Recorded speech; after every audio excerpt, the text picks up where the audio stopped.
Welcome to the $100 MBA Show, and today is a Q&A weekend episode where we answer your question right here on the show.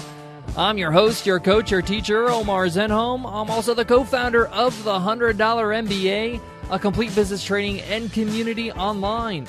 Guys, if you want to send in a question for Q&A weekends, you can just email us directly at contact@100mba.net, or you can use our Speak It option where you actually record your question and we'll play it right here on the air. You can check that out on our show page at 100mba.net/show. Today's question comes from Rick, and Rick asks, what would you do differently if you started all over again as an entrepreneur? That's a tough one, Rick, but I'm going to answer it honestly. So let's get down to business.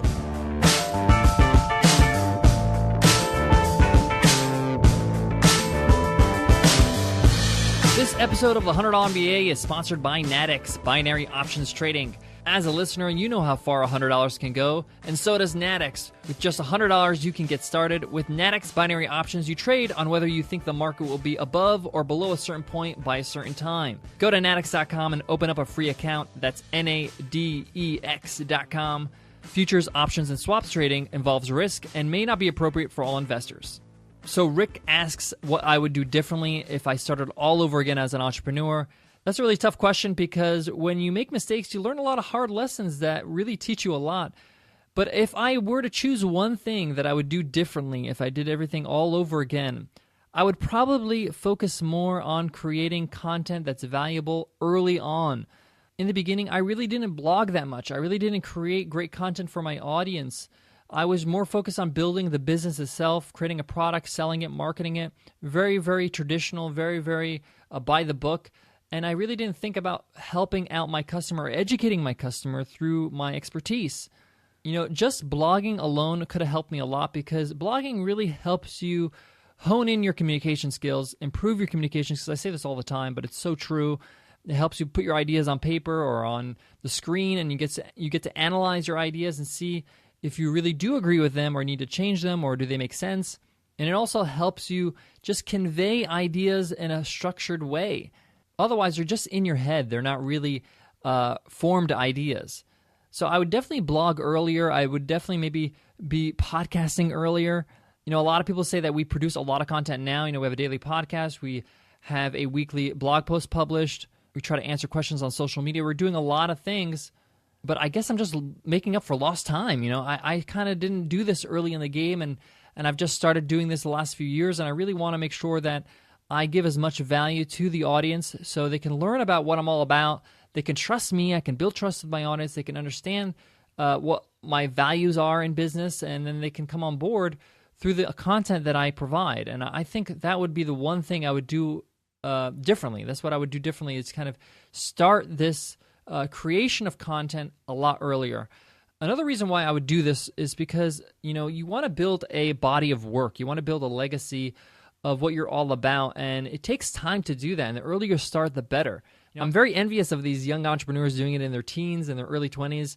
They have such a head start that I just didn't do. I know I bashed around a very long time. I learned the hard way, like I mentioned. I read a lot of books, which was great. But I didn't really start producing content until recently in the last few years. So I would definitely want to go back in a time machine and start earlier. Having said that, I want to mention to people that are listening, if you haven't started something like creating content or started a blog or whatever it is, the best time to get started is right now. There's no sooner time. So the sooner you start, the better it's going to be for you. So in a way, you know, I kind of regret it, but at the same time, I'm glad that I did actually start and do it. And now I'm a few years ahead than I would be if I didn't start at all. So just get started is my advice. There's no sooner time than the present. One of the other benefits of creating content early is you find your voice very early. That's one of the biggest struggles people have when they get started is just being authentic, being yourself. And by writing a blog early, by creating a podcast or a video show or whatever it is, by creating content early, you start finding your voice earlier, quicker, and you just get used to talking about what you do. And this really comes at a price because it takes time to do this. And the earlier you start, the better. And I feel like that's one of the best things that I got out of creating content is I got really comfortable with what I do and what I produce and what I'm all about. And now if I speak in public or if I'm at a conference, I'm talking to somebody, I feel very comfortable with talking about what we do because I know it inside and out. I've been doing it for so long. I've been writing and communicating I say doing, you could be doing something for a very long time, but if you're not communicating what you're doing, it's not going to feel natural. So you got to start communicating by building content. And that's really what I would advise anybody who's getting started, is to start early and do that.